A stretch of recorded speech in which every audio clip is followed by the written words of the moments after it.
Bonjour à tous et bienvenue si vous nous rejoignez sur France 24.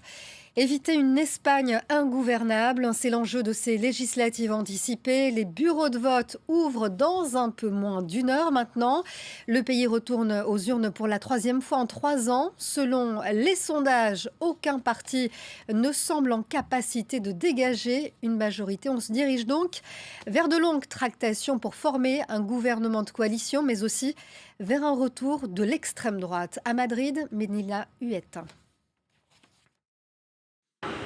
Les alliances post-électorales, c'est l'une des grandes inconnues et des grands enjeux de ce scrutin, car même si le PSOE, le Parti socialiste actuellement au pouvoir, est donné grand gagnant de ces élections, il n'obtiendrait pas la majorité absolue qui est nécessaire pour gouverner. Le Parti socialiste devrait donc former des alliances, que ce soit avec la gauche radicale de Podemos par exemple, ou encore avec les libéraux de Ciudadanos qui pour le moment ne se sont pas résolus à un tel accord. Et faute d'accord précisément, eh bien l'Espagne se dirigerait vers un énième blocage politique. Il y a une deuxième grande inconnue pour ce scrutin, c'est le score que ferait Vox, ce tout petit parti d'extrême droite, à peine connu il y a encore un an et qui, sauf énorme surprise, va faire son entrée au Parlement national. Ce serait la première fois en 40 ans de démocratie dans un pays qui a connu 40 ans de dictature franquiste. Vox, qui avait déjà créé la surprise et créé un séisme politique en Andalousie lors des dernières élections législatives anticipées en décembre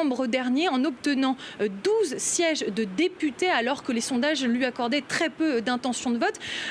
Lors de ces élections, c'est également le Parti socialiste qui était arrivé pourtant premier, mais impossible là encore de former une majorité. C'est donc la droite qui a pris le pouvoir avec le PP et Ciudadanos, car ils ont pu s'associer à ce petit parti d'extrême droite. Et c'est ce que craignent les partisans de la gauche. Ils craignent que ce schéma se reproduise à l'échelle nationale et ça n'est pas impossible du tout, car l'énième grande inconnue de ce scrutin, c'est le taux de participation. Plus de 40% des Espagnols ne savent toujours pas s'ils vont se déplacer pour ces élections 2019. C'est près de 10 points de plus que lors des dernières élections en 2016.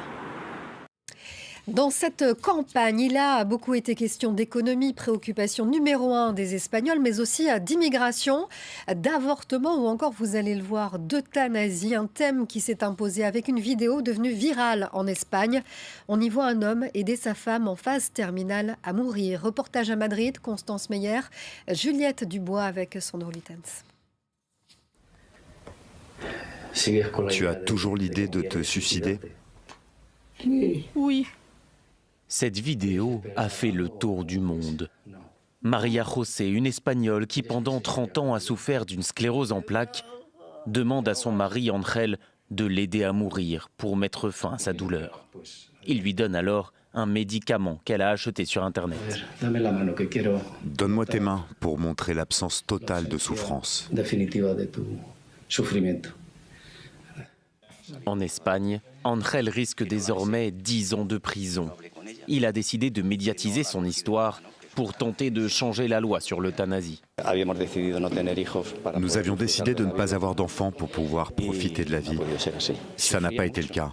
Elle souffrait énormément, elle criait beaucoup chaque fois qu'elle avait un accès douloureux. Et c'est à ce moment-là que nous avons commencé à préparer tout ça, ensemble, jusqu'au bout. L'histoire de ce couple a ému toute l'Espagne. Il a rouvert le débat en pleine campagne électorale. Le candidat socialiste Pedro Sánchez a affirmé que s'il revenait au pouvoir, il allait promouvoir une loi sur l'euthanasie. D'autres partis ont aussi pris position. Cela a attiré mon attention, le fait que même Pablo Casado du Parti populaire, un parti qui pourtant s'est toujours opposé à l'euthanasie, soit d'accord pour faire quelque chose à ce sujet. Je suis convaincu que quel que soit le résultat des élections, le prochain Parlement aura à débattre sur la fin de vie. La tradition catholique pèse toujours dans la société espagnole, mais selon les sondages, près de 80% des citoyens seraient en faveur de l'euthanasie. Autre législative ce dimanche, au Bénin.